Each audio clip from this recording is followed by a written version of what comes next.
আসসালামু আলাইকুম viewers, welcome back to my channel. সবাই কেমন আছেন? আলহামদুলিল্লাহ, আমিও ভালো আছি। তো আজকে অনেকদিন পর আপনাদের সাথে একটি রেসিপি শেয়ার করছি। তার জন্য আমি মুরগিটাকে আগে থেকে ছোট ছোট পিস করে এর মধ্যে মরিচ, হলুদ এবং লবণ মিশিয়ে তারপরে এই যে সরিষার তেলে আমি ভেজে নিচ্ছি। তবে আজকে পুরোটা রান্নাই আমার সরিষার তেলের মধ্যে হবে, কারণ আজকে আমি এগুলো দিয়ে বিরিয়ানি রান্না করব। আর এখানে নতুন আলু বের হয়েছে, একদম ছোট সাইজের, এগুলো নিয়ে এসেছে আমার হাজব্যান্ড। তো এগুলো দিয়ে আজকে বিরিয়ানি খাবে। তো এগুলো আমি ভালো করে পরিষ্কার করে নিচ্ছি একটা একটা করে। এগুলো পরিষ্কার করতে অনেক সময় লেগে গিয়েছে আমার। তো এখানে তো স্ক্রিনে দেখতে পাচ্ছেন, মনে হচ্ছে যে ঝটপট পরিষ্কার করে ফেলেছি। তারপরে এই যে মুরগিগুলো ভাজা হয়ে গিয়েছে, এখন উঠিয়ে নিচ্ছি একটি চালনির সাহায্যে। তারপর ওই তেলের মধ্যে আবার আলুগুলো দিয়ে দিলাম। আর আলুগুলো দেওয়ার সময় আমি কোনো কিছুই মশলা ইউজ করিনি, শুধু হালকা একটু লবণ দিয়েছি। তারপর এগুলো ভাজা ভাজা করে নিলাম।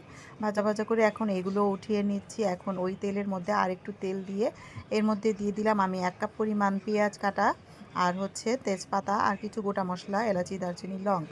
আর এগুলো দিয়ে একটু লবণ দিয়ে এখন এই যে 3 টেবিল চামচ আদা রসুন বাটা দিয়ে তারপরে একটু কষিয়ে নিব। তারপর হচ্ছে এর মধ্যে একটু পানি দিয়েছিলাম। আর এই যে রাঁধুনি রেডিমিক্স মশলাটা আমি সব সময় বিরিয়ানিতে ইউজ করি। তো এই বিরিয়ানির মশলাটা দিলে বিরিয়ানির স্বাদটা কিন্তু আরও দ্বিগুণ বেড়ে যায়।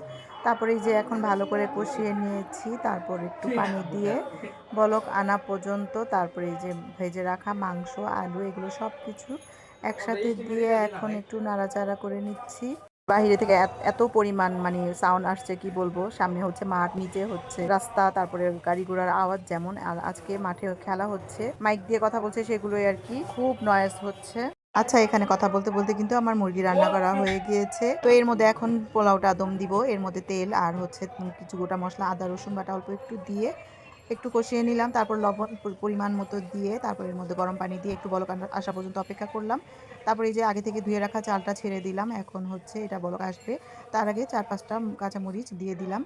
দিয়ে এই যে চালটা যখন পানিটা একটু গায়ে গায়ে এসে গিয়েছে, এই পর্যায়ে দিয়ে দিলাম ওই যে রান্না করা মাংসটা, সেইটা দিয়ে তারপর এখন ভালো করে এটা মিক্স করার পালা। তারপর ভালো করে মিক্স করে এখন এর মধ্যে আমি আরেকটি মশলা দিব। এর মধ্যে আমি গুঁড়ো দুধ গুলিয়ে নিয়েছি গরম পানিতে, আর কিছুটা কাজু বাদাম, পেস্তা বাদাম বাটা ছিল, আর কেওড়া জল, এগুলো সব একসাথে মিশিয়ে তারপরে এই যে এর মধ্যে দিয়ে দিলাম। এখন দিয়ে দিব দমে। তো দমে আসা পর্যন্ত আমি অপেক্ষা করব কিছুক্ষণ। আমি কিন্তু একটা মশলাও এখানে স্কিপ করিনি, প্রতিটি জিনিস আপনাদের অথেন্টিকভাবে আমি যেভাবে রান্না করি সেইভাবে আপনাদের দেখানো হয়েছে। তো এইভাবে একবার ট্রাই করে দেখবেন, আমার মতো অনেক মজা হয় এইভাবে বিরিয়ানি রান্না করলে, আর বাহিরের মতো কালারটাও আসে।